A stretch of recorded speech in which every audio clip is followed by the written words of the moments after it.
Hello students, welcome back to my channel. Many students commented and asked me about the PhD admission process.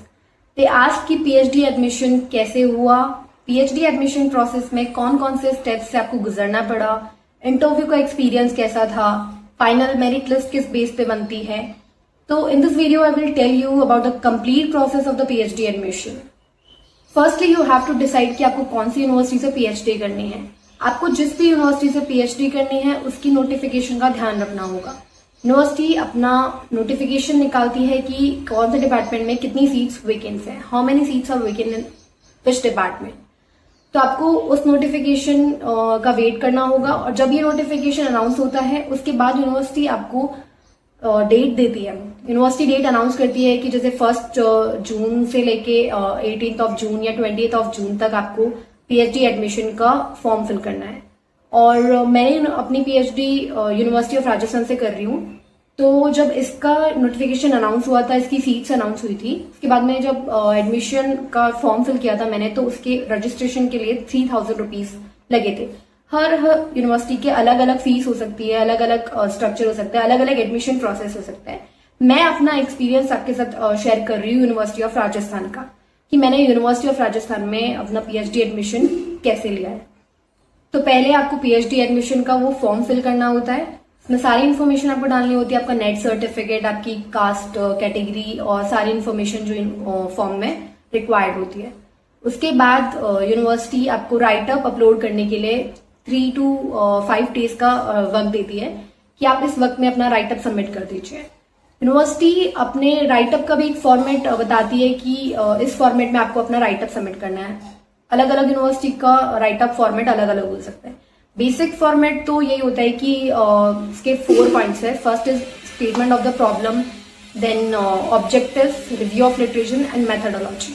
तो इस format में आपको अपना write up submit करना था. एक छोटा सा रिसर्च प्रपोजल सबमिट करना था कि आप रिसर्च क्या करने वाले हैं, आपकी मेथोडोलॉजी क्या रहेगी, रिव्यू ऑफ लिटरेचर आपने कहाँ से कलेक्ट किया और क्या फाइंडिंग्स रिव्यू ऑफ लिटरेचर की आपकी निकली.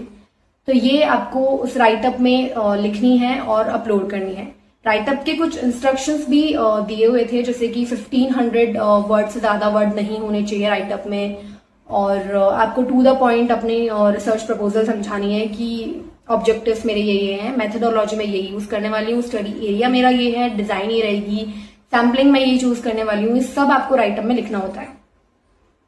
देन आप राइटअप अपलोड करते हैं. उसके 5 to 10 डेज के बाद में एक यूनिवर्सिटी एक नोटिफिकेशन रिलीज करती है जिसमें इंटरव्यू कॉल लिस्ट होती है कि यूनिवर्सिटी किन किन स्टूडेंट्स को इंटरव्यू के लिए बुला रही है.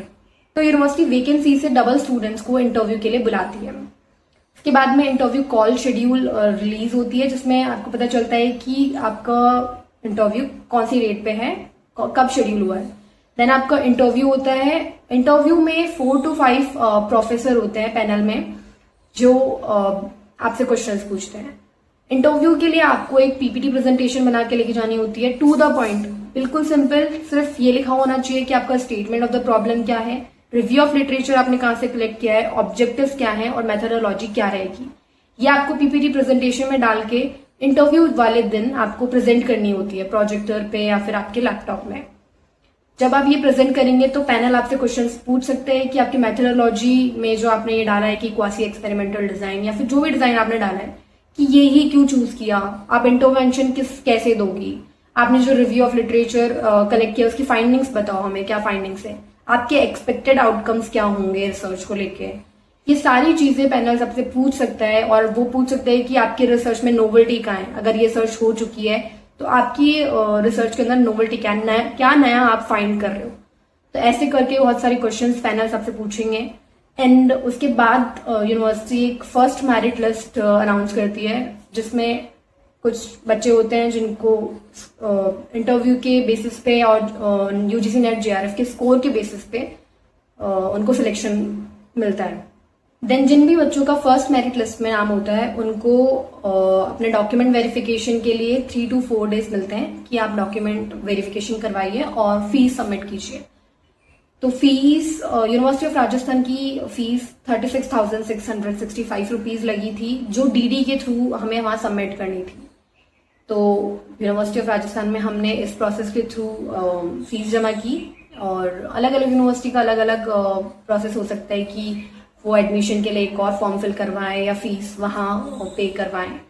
After that university second list निकालती है और वही सेम प्रोसेस की सेकेंड मेरिट लिस्ट में जिन बच्चों का सिलेक्शन हुआ है उन बच्चों के लिए डीडी प्रोसेस के थ्रू फीस जमा करवाना, डॉक्यूमेंट वेरिफिकेशन करवाना, ये सब होगा। उसके बाद एक जो नोटिफिकेशन आएगा वहां से शुरू होती है आपकी रिसर्च, वहां से आपका कोर्स वर्क शुरू होता है। कोर्स वर्क शुरू होने के 2 हफ्ते के अंदर अंदर आपको अपना सुपरवाइजर सेलेक्ट करना होता है कि आपको 2 हफ्ते मिलते हैं। आप अलग अलग सुपरवाइजर से बात करो जिनके पास सीट्स हैं, उन सुपरवाइजर से बात करके आप ये डिसाइड करो कि आप किसके अंदर पीएचडी करने वाले हो, किसके अंदर अपनी रिसर्च को करने वाले हो। तो ये डिसाइड करने के लिए आपको 2 हफ्ते का वक्त मिलता है जिसमें आप अपने सुपरवाइजर से बात करते हैं, उनकी एक्सपर्टीज को पहचानते हैं कि उनका एक्सपीरियंस या उनकी एक्सपर्ट किस फील्ड में है, वो मेरे टॉपिक से मैच कर रही है या नहीं कर रही है, ये सुपरवाइजर मेरे लिए ठीक है या नहीं है। तो ये आपको डिसाइड करना होता है कोर्स वर्क शुरू होने के 2 हफ्ते के अंदर अंदर। फिर आपका सुपरवाइजर डिसाइड होने के बाद में आपका 6 मंथ्स का कोर्स वर्क होता है जिसमें आपको रिसर्च के बेसिक मतलब रिसर्च के बारे में बताया जाता है, रिसर्च की ट्रेनिंग दी जाती है कि रिसर्च होती कैसे, इन फील्ड रिसर्च कैसे होती है, कैसे अपन को सेलेक्ट करना है, कैसे स्टेटमेंट ऑफ द प्रॉब्लम अपन को निकालनी है, वो सब हमें 6 मंथ्स के अंदर करना होता है। और 6 मंथ्स के एंड तक हमें एक सिनॉप्सिस रेडी करनी होती है, हमें एक ब्लूप्रिंट तैयार करना होता है अपने रिसर्च का कि मैं इस तरीके से रिसर्च करने वाली हूँ, मेरा सैंपल ये है, सैंपल साइज ये है, स्टडी एरिया ये है, मेथोडोलॉजी ये है, और ये सब हमें सिनॉप्सिस में लिखना होता है।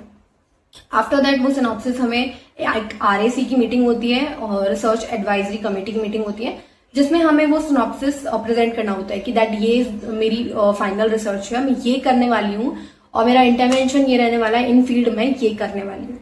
उसके बाद से आपकी रियल स्टडी और रियल रिसर्च स्टार्ट हो जाती है और जब तक आपकी रिसर्च चलती है वो 3 इयर्स या फिर 3.5 इयर्स 4 इयर्स तक जब भी चल सकती है। इट डिपेंड्स ऑन यू और आपके वर्क पे और आपकी रिसर्च पे डिपेंड करता है कि आपकी रिसर्च कब तक चलने वाली है। तो ये है पीएचडी एडमिशन का पूरा प्रोसेस। तो बहुत सारे स्टूडेंट्स से कमेंट करके मेरे से ये प्रोसेस के बारे में पूछा था कि आप बताओ कि पीएचडी एडमिशन प्रोसेस में कौन कौन से स्टेप्स होते हैं, इंटरव्यू का एक्सपीरियंस। तो इंटरव्यू का तो यही है कि पैनल आपसे जो क्वेश्चंस पूछेंगे वो आपको उसका जवाब देना होगा। वो यही पूछेंगे कि आपकी मेथोडोलॉजी आपने ये चूज की है, ये क्यों चूज की है, और भी मेथोडोलॉजी हो सकती थी, यही वाली क्यों चूज की है, सैम्पलिंग आपने सैम्पलिंग टेक्निक कौन सी यूज की है, सैंपल साइज ये कैसे कैलकुलेट किया, ये सारे क्वेश्चंस के लिए आप पहले से प्रिपेयर होके जाएं। और सबसे मेन क्वेश्चन तो यही होता है कि पैनल आपसे पूछता है कि आपकी रिसर्च में नोवेल्टी कहाँ है। ये सारी रिसर्च तो हो चुकी है, आप ऐसा क्या फाइंड कर रही है जो अभी तक फाइंड नहीं हुआ है, तो आपको अपनी रिसर्च की नोवेल्टी बतानी पड़ती है और ये मेन क्वेश्चन है। और कॉन्फिडेंस से इंटरव्यू में अपने पैनल को बताएं कि आपको पता है कि रिसर्च होती क्या है, रिसर्च के बेसिक कंपोनेंट्स आपको पता है कि सैम्पलिंग जो टेक्निक है वो प्रोबेबिलिटी, नॉन प्रोबेबिलिटी के सारे टाइप्स, कोटा, स्ट्रेटिफाइड, सारे टाइप आपको पता होने चाहिए। अगर वो आपकी सैम्पलिंग टेक्निक को छोड़ के दूसरी टेक्निक भी पूछ सकते हैं कि इसके बारे में बताओ, आपने ये क्यों नहीं चूज किया। तो बस इंटरव्यू का तो कॉन्फिडेंस रहेगा सबसे ज्यादा कि आपको कॉन्फिडेंस से किसी भी क्वेश्चन का आंसर करना है। आई थिंक मैं अपना एक्सपीरियंस शेयर कर चुकी हूँ कि मेरा इंटरव्यू का एक्सपीरियंस कैसा रहा और पूरा प्रोसेस क्या था। फिर भी आपको राइटअप को लेकर या सिनॉप्सिस को लेकर या फिर एडमिशन प्रोसेस को लेकर कोई भी डाउट है, कोई भी क्वेश्चन है, आप मेरे से कमेंट में पूछ सकते हो। I will answer you. And मैं एक और वीडियो बनाने वाली हूँ जिसमें मैं आपको आफ्टर यूजीसी नेट के बाद में जो भी स्कोप्स होते हैं या मास्टर्स के बाद में हमारी सब्जेक्ट से रिलेटेड कौन कौन से स्कोप्स हो सकते हैं उनके बारे में मैं आपको बताऊंगी और वो वीडियो बहुत इंटरेस्टिंग होने वाला है। Thanks for watching this video. Please don't forget to like and subscribe my channel.